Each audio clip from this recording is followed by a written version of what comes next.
Captain Khalid, what do you make of all these reports about the Air India 171 crash so far?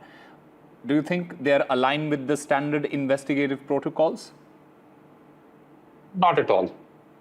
First of all, thank you, Captain Sam and Osama, for inviting me here.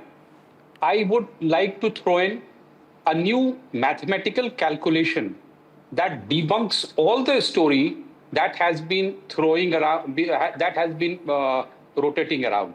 Okay, Captain Sam, at time stamp of 42 seconds, the fuel switches transition within 1 second from run to cutoff.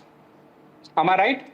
Yeah. So if I divide within the first it 3 seconds, yes. Right. No, first 3 seconds it was okay. At time stamp 42 to 43, that means within 1 second, someone, fastest finger in the cockpit, could put both the switches out in just 500 milliseconds. So in 1 second, both of them are out. That is a very fair point that you have raised. Yes. Right.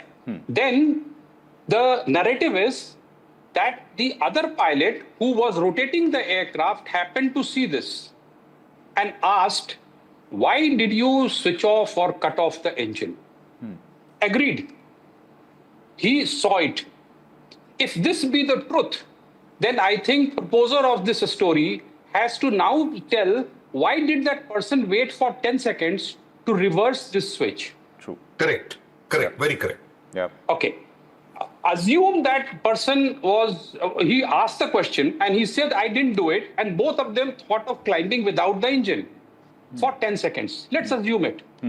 Thereafter, it is nobody's case, even by the toughest case in Western media, that both pilots were trying to kill themselves. It is nobody's case. There was one pilot who was trying to kill, assume it. The other pilot was trying to live.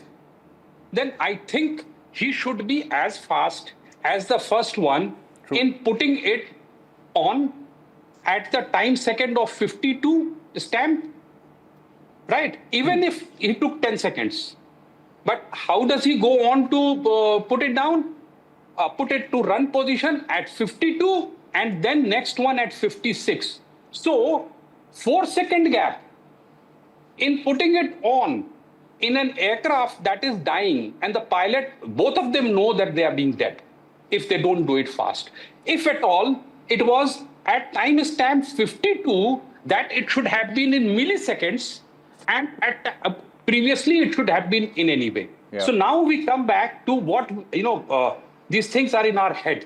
It is boggling us, boggling everyone down. Okay, in the night I sat down and I just tried to pick up a pen, up and down, up and down. You can do it right now.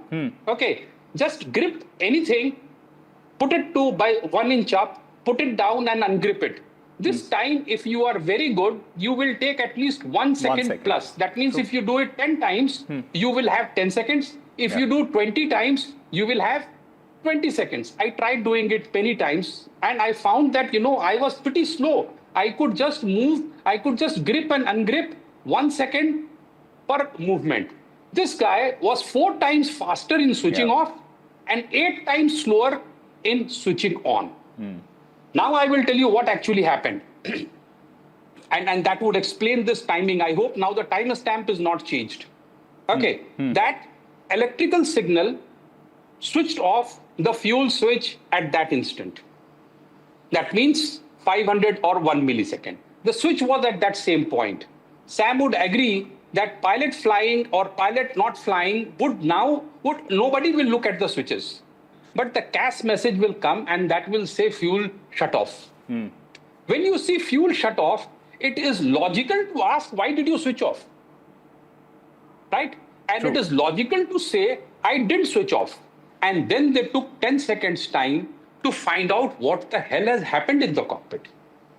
From 42 to 52, which by all standards is very, very nice, very, very professionally diagnosed that this is what could have happened or not happened. In fact, they are not saying what has happened. What they did was they went around to do a dual engine failure checklist, which now everybody knows. Even Chaiwala knows now what is dual engine failure memory items, right?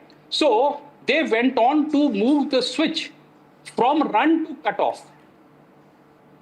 And Sam, if I was from the Air Force time, like a fighter pilot is to pull the ejection seat handle. It is like, one would hesitate. But anyway, one has to do it. Parallel to that, in a commercial aircraft, is run to cutoff. Correct. Yeah. Correct.